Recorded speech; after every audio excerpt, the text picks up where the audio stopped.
ภาวิทยาศาสตร์ป้องกันความสงบกระทรวงป้องกันความสงบได้จัดกองประชุมคนครัวคัดเลือกหัวข้อวิทยาศาสตร์ป้องกันความสงบศกปี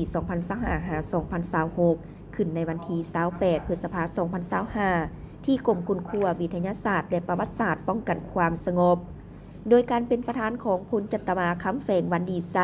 หัวหน้ากลุ่มคุณครัววิทยาศาสตร์และประวัติศาสตร์ทั้งเป็นรองประธานผู้ประจำการสภาวิทยาศาสตร์ป้องกันความสงบ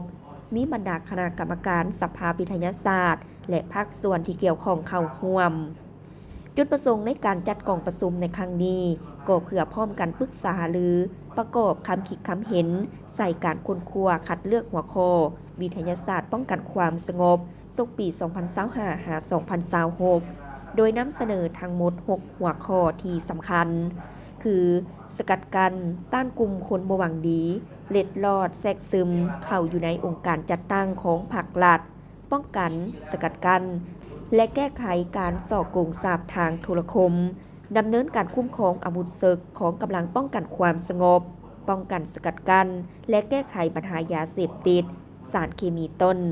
ดำเนินการป้องกันสกัดกั้นและแก้ไขสภาพการลักลอบอยู่นครหลวงเวียงจันทร์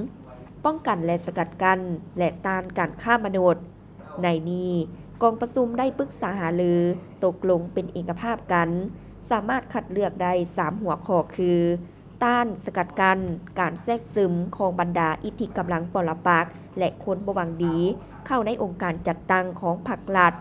ป้องกันสกัดกั้นและแก้ไขอาชญากรรมทางโทรคมอยู่สาธารณรัฐประชาธิปไตยประชาชนลาวและการต้านสกัดกั้นและแก้ไขการลักลอบอยู่ในสังคม